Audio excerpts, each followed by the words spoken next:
Where does one even start with Gumby? He's Gumby by gum? He's like a Mickey Mouse. Well, maybe not a Mickey Mouse, but he's like a Felix the Cat or a Casper the Friendly Ghost. He's one of those iconic animated characters who have just always been there, at least in my lifetime. Chances are, if you've never seen the show, you at least know the name and face. Though he may not be quite as relevant today, Gumby was a huge deal all the way from the 1950s to even the mid-90s with his first and only film. Well, unless you're willing to count the Puppetoon movie, which is a thing that exists. Cut!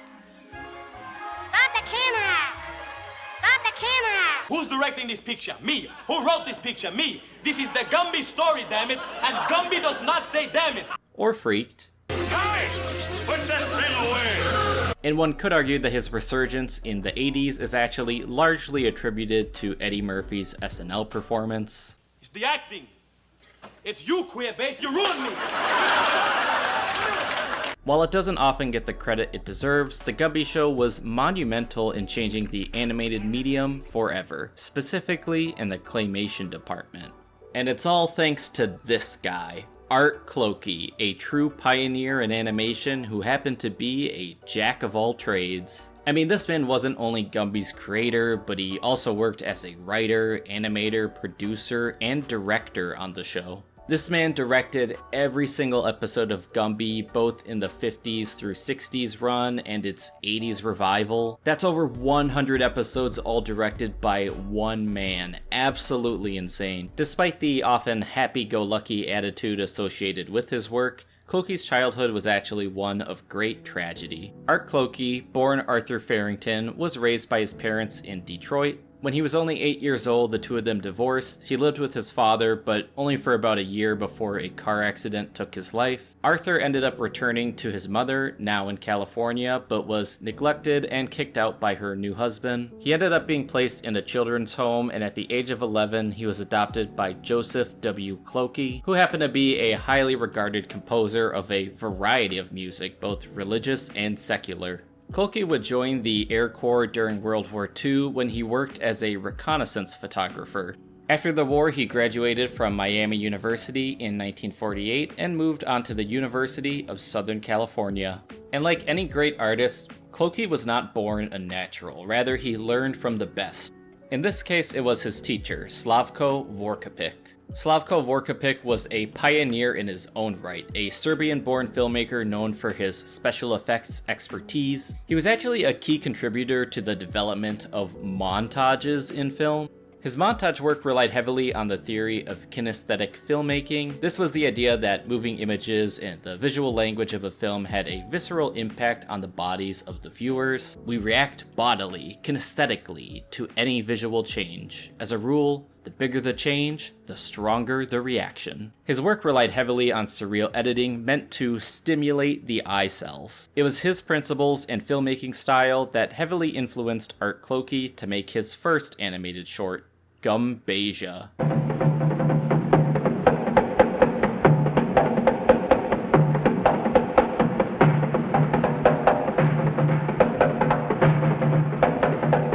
Gumbasia, a name clearly inspired by Disney's Fantasia, was a 3-minute experimental short. The short is a stop-motion montage of shape-shifting clay of various shapes and colors, edited in sync with music by Mel Powell.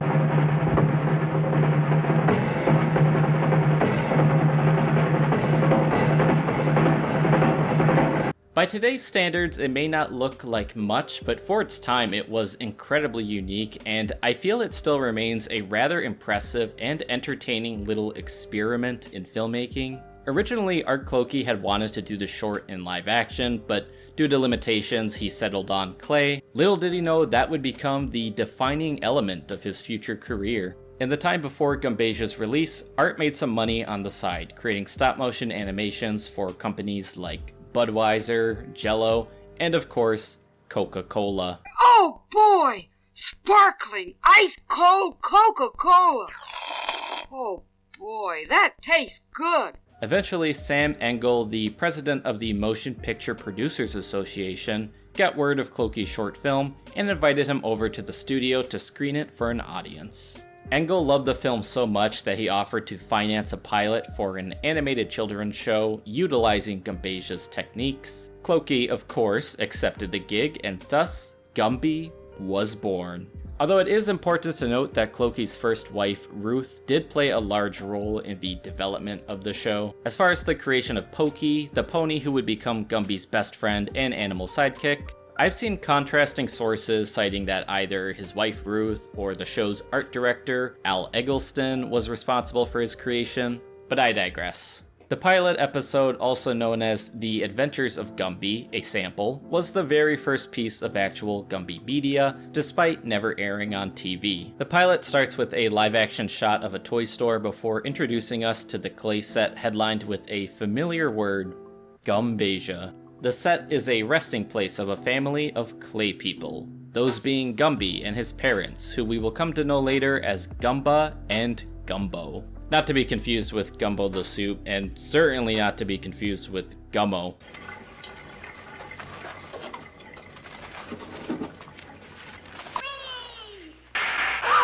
Much of the episode is dedicated to showing off Gumby's shape-shifting abilities as he plays with toys throughout the store. This would actually be a pretty recurring thing throughout the series, more specifically in some of the episodes that were a bit lighter on plot.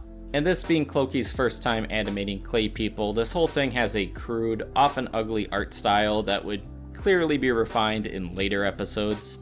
It's a strange pilot, more effective as a tech demo than it is at providing any idea of what a conventional Gumby narrative would become. Fresh off Gumbasia, it clearly borrows a lot of its ideas, especially in the second half with a musical sequence like this.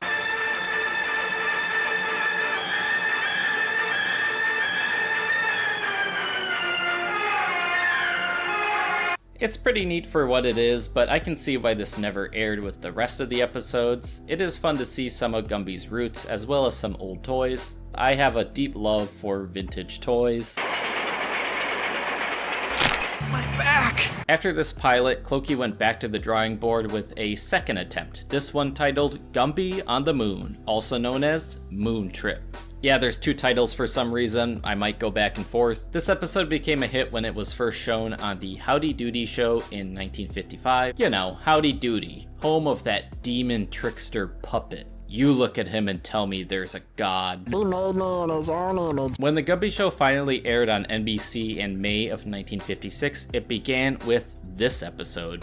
Initially, all the episodes were shown in 11-minute intervals. After a while, they were each split into multiple segments. To avoid confusion, I'm just gonna look at most of these as one singular episode. Of all the Gumby shorts produced, Moon Trip may very well be the most surreal of the bunch. It tells the story of Gumby taking a spaceship to the moon. Gumby explores the moon, coming across strange alien creatures before his father, Gumbo, decides to chase after him, using his fire truck ladder to get there.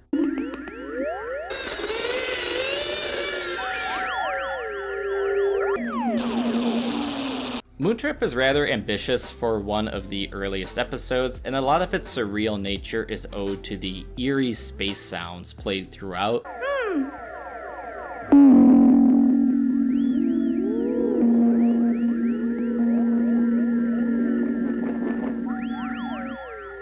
Space itself is completely starless, just a black void of nothingness, save for a few planets with creepy faces and ill intent. The sheer sense of urgency felt throughout this episode is another eerie aspect of it. Watching this, I'm actually afraid that Gumby might die. It's so cold here.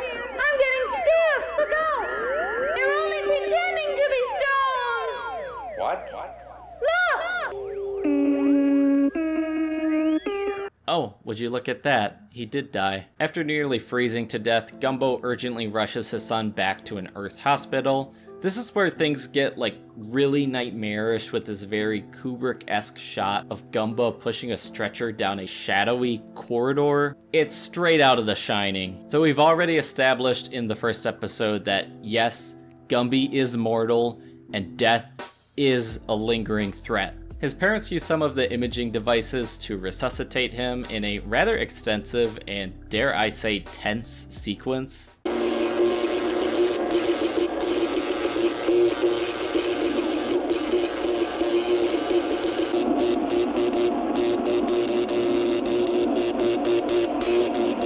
Gumby, now safe from the clutches of death, has this bit of thoughtful insight. I was on the moon. The unappreciative little gremlin slides out from the medical device, stealing a cart and rolling down the creepy corridor, presumably off to cause more mischief. And so that was Gumby on the Moon, perhaps the most surreal of all the Gumby episodes. But like any show, especially one utilizing a craft as complicated as claymation, Gumby was a show that was ever evolving. It would be a long time before the show found its footing, and the entire first season is just full of odd, surreal, or unintentionally funny moments. And I wanted to talk a bit about that first season. I won't be covering every single episode, just the ones that stood out to me, which is honestly most of them. Change is a constant in the world of Gumby, as is present in the episode Mirrorland, which begins by revealing that Gumby lives in a house, complete with a lawn, garage, and fence post apparently. I have to assume this is all just one very impressive display piece as part of the toy store. Gumby is given 50 cents for groceries and heads to the store. Along the way, a road construction worker nearly kills him. Little lower, please.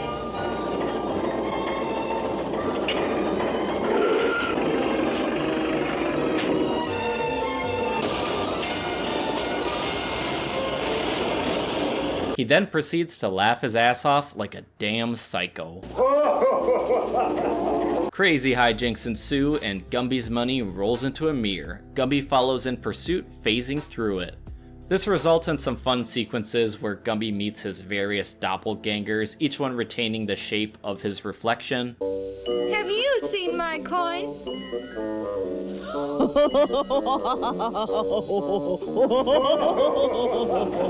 You think the mirror people would be the big threat in this episode, but instead it's everything else that's out for Gumby.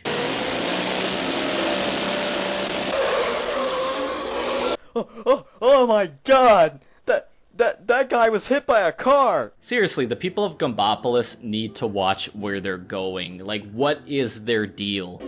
Just one thing.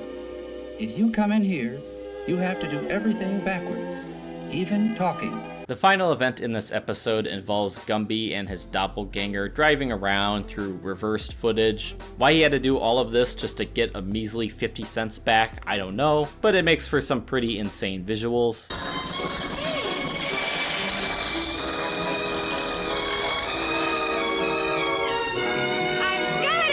The next episode, The Little Lost Pony, would be our introduction to Gumby's iconic sidekick, Pokey. Pokey was actually voiced by Art Clokey, whereas Ruth Eggleston voiced Gumby for most of the earliest episodes. If you're a Gumby fan, there is a very good chance that you're already familiar with the theme song. If you got a heart, then Gumby's a part of you.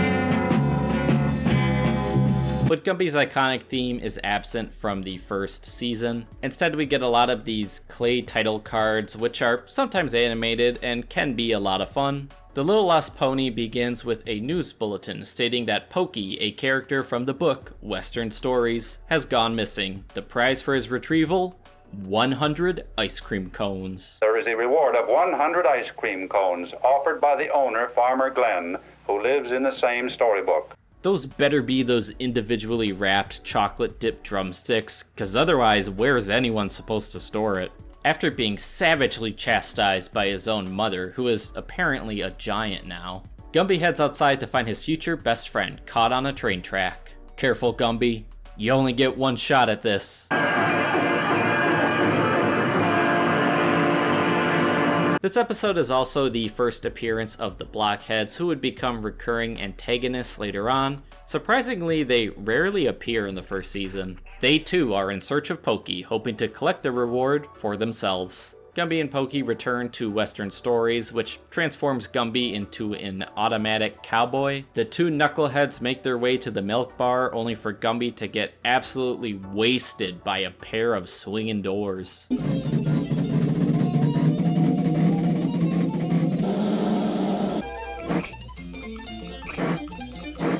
This happens to be the first time in the series where we get to see a large gathering of what I assume is supposed to be people.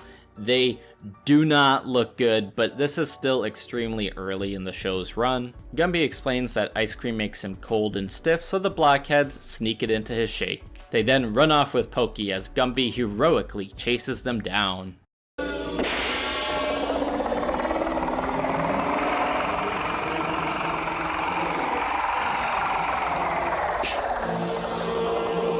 Gumby returns Pokey to Farmer Glenn, who gifts him with 100 unpackaged ice cream cones, as promised. Gumby licks one of these and dies. In defense of the blockheads, they were just trying to bring Pokey back to Farmer Glenn. Gumby wasn't gonna do it until Pokey suggested it. It's also a total waste of 100 ice cream cones, which I'm sure the blockheads would have enjoyed. They deserved that ice cream far more than he did. Another episode which involves Gumby's adventures within a storybook is The Black Knight. This episode begins with Gumby being a dick to an innocent knight. Why, you little... The knight says he's looking for a magician who can help them fight fires, so Gumby introduces him to the concept of a fire truck. Magnificent. May we take this machine to our castle? Sure. So they drive it into the book up to the castle gates. Who goes there, friend or foe? It's all right. We are here to see the king. Lower the drawbridge. This gotta be the most lax security I've ever seen. There's no way their king is making it to next week. Sorry, Mr. Knight. It's all right. Just don't let it happen again.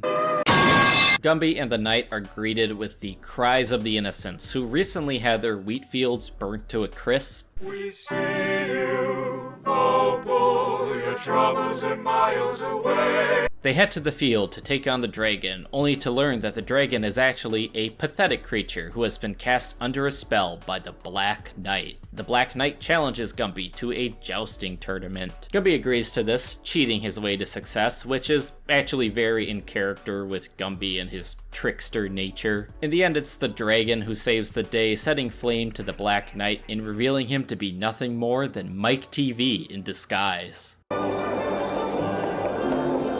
Gumby is knighted, and the dragon becomes the royal pet, and thus another adventure was had. Tulu is a rather odd episode featuring these very potato-esque musical notes. They ask Gumby to hide them, immediately jumping directly into his mouth, which feels like a severe invasion of privacy and consent. This watermelon-looking dude is named Sour Note. He's a weirdo creep. Well, which way did they go?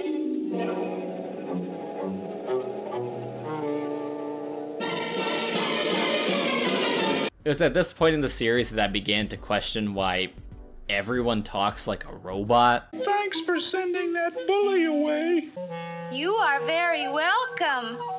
But who are you? Anyway, the musical notes are in search of the instrument they belong to, so Gumby takes them on a tour around the toy store, playing with various instruments along the way. This is another episode that feels very inspired by Gumbasia, which makes sense given its musical theme.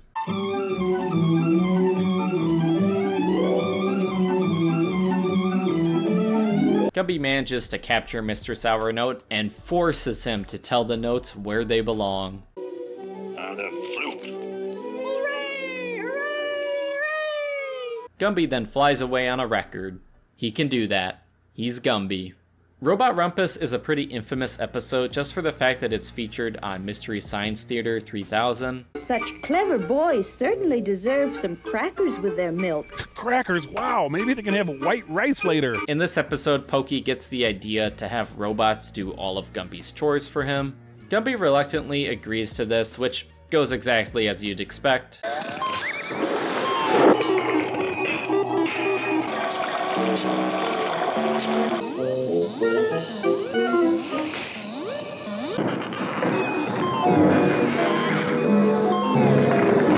Wow, an anti-AI narrative in 1956. Gumby was ahead of its time. Fire department.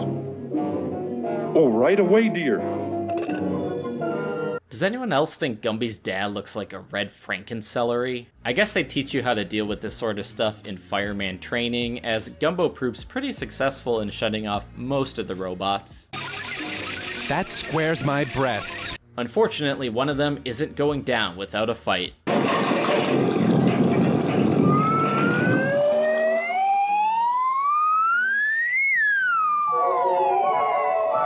That's gotta hurt! Gumby saves the day with a giant construction claw, which does absolutely nothing to appease his massively pissed parents. And Pokey just sits this one out, letting Gumby take all the blame.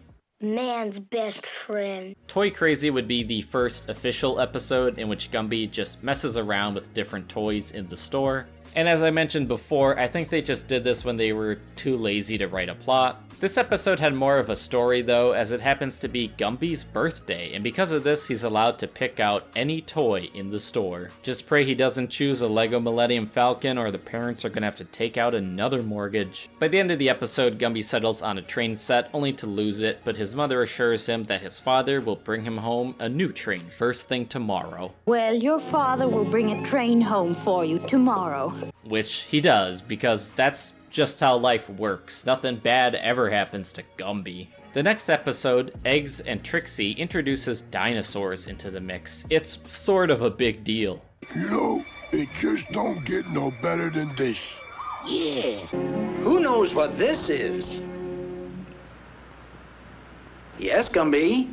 Rhinoceros. Gumby, you fucking idiot. Gumby, who is above an education, drifts off into a prehistoric daydream, where he meets a young Triceratops named Trixie, not to be confused with this Trixie. Well, where are the eggs now? Come on, I'll show you. Hey, get out of there! I quite like the use of dinosaurs in this episode. It's very reminiscent of old stop-motion monster movies like The Lost World or King Kong. Trixie is currently in search of her mother's stolen eggs, so Gumby successfully retrieves them, only for Mother Nature to have other plans. The volcano is throwing rocks at us. Any eggs broken, Gumby? Looks like 2 eggs are cracked. That's honestly kind of fucked up. Jurassic Park is frightening in the dark. All the dinosaurs are running wild. By the end, only 2 eggs remain, so Gumby decides to put them in an incubator. We'll just put the eggs in this oven. God damn it, Gumby. The 2 baby Triceratops hatch. Then something happened. A giant meteorite struck the Earth. Goodbye, dinosaurs. And Gumby awakes from his slumber, just in time to answer the same question he answered earlier. What is the name of this dinosaur? Trixie. I mean, Triceratops. Good.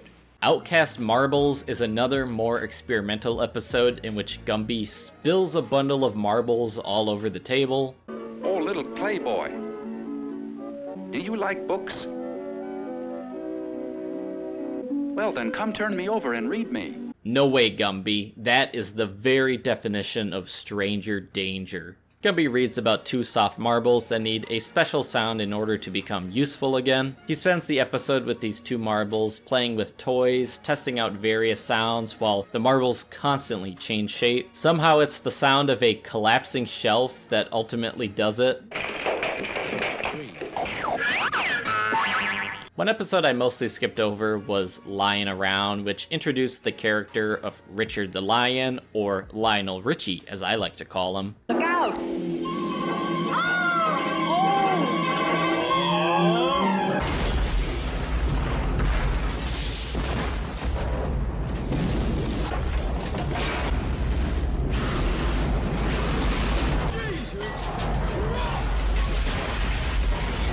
The Mocking Monkey features the return of this character, as Gumby and Pokey decide that he should have a friend, so they head out to Africa to capture another lion. When I first heard they were going to Africa, I assumed the worst, but thankfully this episode narrowly avoids any racist depictions of African natives. Instead, the focus is on the animals they meet along the way and the various hurdles they must face while riding their Jeep.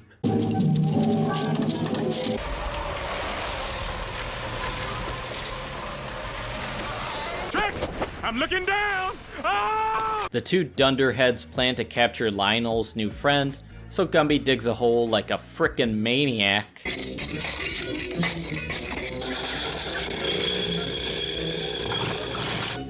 Failing to capture a lion, instead falling into their own traps several times, they eventually meet a curious monkey with an incredibly shrill voice. What were you doing up in my trees anyway?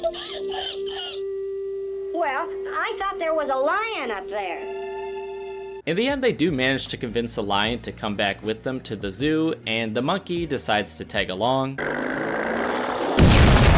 The magic wand features Gumby and Pokey selling lemonade for 1 cent a cup. Lemonade, sir? Only a penny. How can that be profitable for Gumby and Pokey?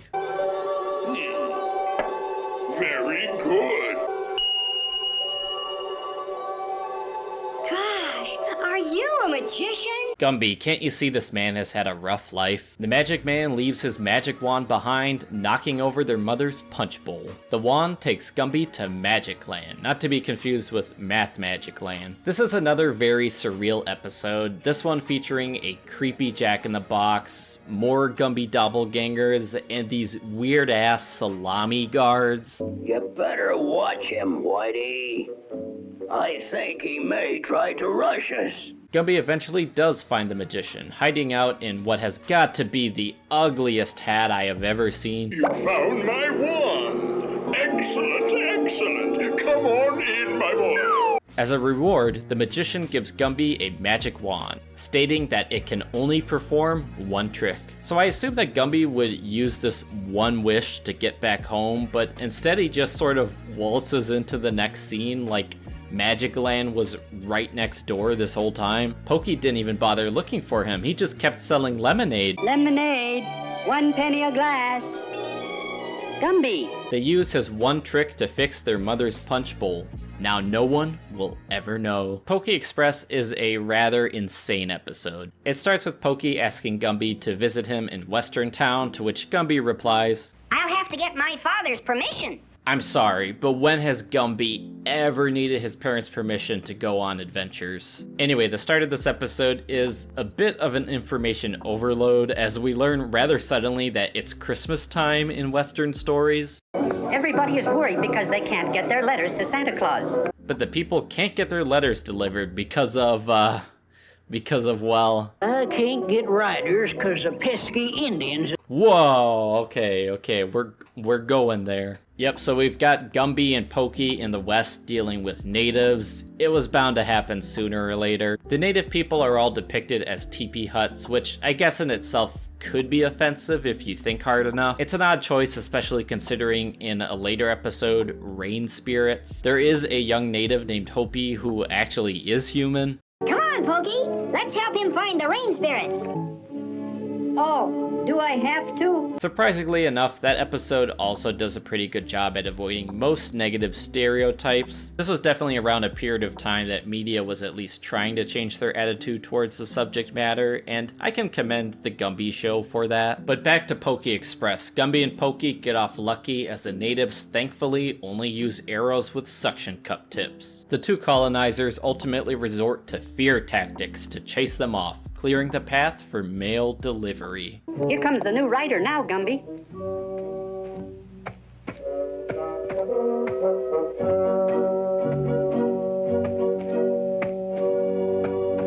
The racing game is a rather impressive episode that does a good job at showing off just how far the animation has come. It at least kind of changes up the formula. I mean, it couldn't have been an easy episode to execute. We can go ahead of everybody. We're on a green X. What are these, Monopoly rules? The one thing that really bugged me about this episode is how off Gumby's parents sound. Oh, look, dear. Gumby is going to first place now. Who are you people? Yes, and Gumby will have to stop for gas and tire change pretty soon, too. Who talks like this? You'll never guess who wins first place.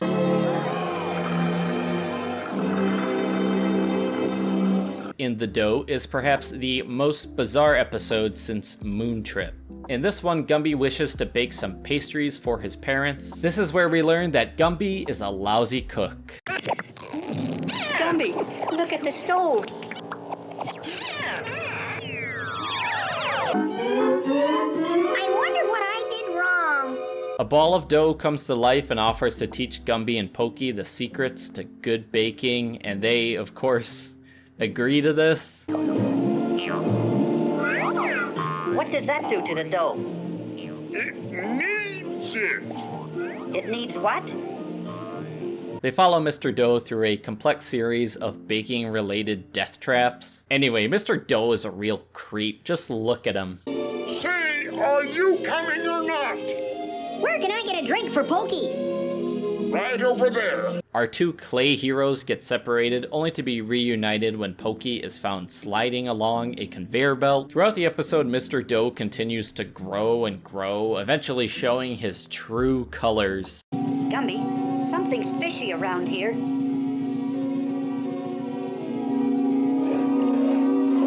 Gumby, we're being surrounded.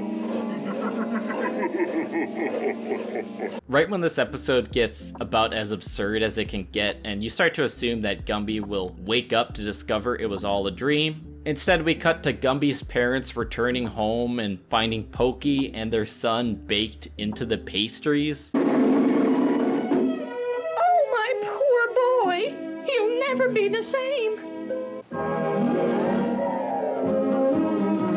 So yeah, strange episode. Tree Trouble is an episode with an environmental message, I think. In this episode, Gumby and Pokey are dismantling a forest in search of buried treasure when a disgruntled owl stops to tell them a fable. Hey, Gumby, what's a fable? Why, I'm surprised at you, horse. What a dick. He tells them of a group of beavers and a dam that they built. Gumby is here too because why not? After placing a dam where it's not supposed to be, Benjamin Beaver and his siblings get into trouble with their father. Now tear it down and clean up the mess. And get home by supper time, or there'll be a spanking for all three of you. What a dick. I guess the message of the story was to ask permission before desecrating a forest. I mean, I guess that's how land development works. Gumby and Pokey do find a treasure in the end, but it ends up being nothing more than a couple of walnuts. I guess the joke's on us, Pokey. Finally, I wanted to discuss In a Fix, the last episode of the first season. This one's not very special. It's another one of those more abstract episodes which primarily features Gumby messing around with toys. There's no dialogue present, but it really does show just how far the show's animation has come since its humble beginnings. I don't have too much to say here, but I did enjoy the stupid Gumbells pun. At some point, Pokey gets stuck in some Lincoln logs, so Gumby fires a cannon at him and sets him free.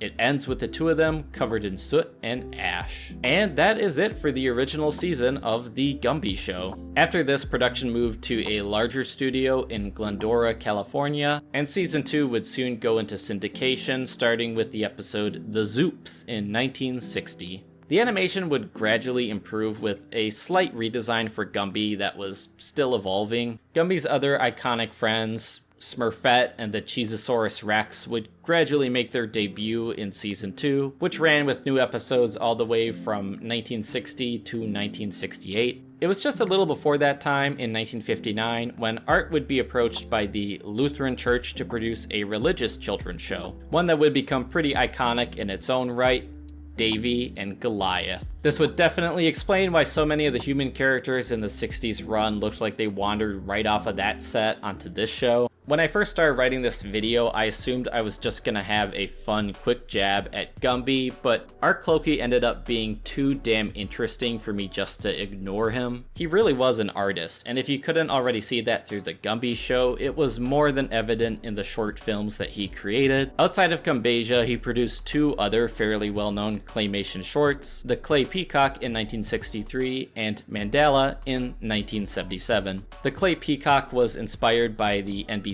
logo and was even used as an opening for the Dinah Shore Show.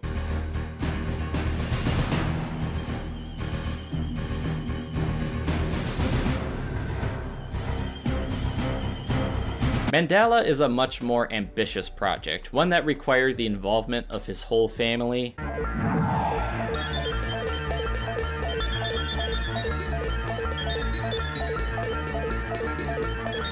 The themes of this short were said by Clokey to be the evolution of consciousness. These are both incredible animated shorts, and I highly suggest any aspiring animators or filmmakers to seek them out. They really showcase just how much of an impact Vorkapik's teachings had on his career. I love Gumby. I think everyone likes to poke fun at him now and then, but Clokey's work really changed filmmaking for the better. We have so many wonderful stop-motion films and TV shows to thank his creativity for. Art Clokey may be gone, but his spirit lives on through his ambitious filmmaking and beloved characters. There has been recent talks of bringing Gumby back, both as a 2D animated children's show and another as an adult cartoon. I have no clue why anyone would ever want that, but in all honesty, I'm far more concerned with the medium used than the contents of the show. Like, this thing better be claymation or I am gonna be very upset. So upset, I might make a vlog on it, and we wouldn't want that now, would we? If you're looking to catch the original show, most of it's currently available on YouTube, so you won't have to look far. I suggest that you watch it if you've got a soft spot for retro cartoons, especially ones that are just very odd. So thank you to everyone who watched this video, and remember to keep your hearts open to Gumby.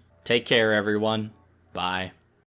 Slide with Gumby. Get slide.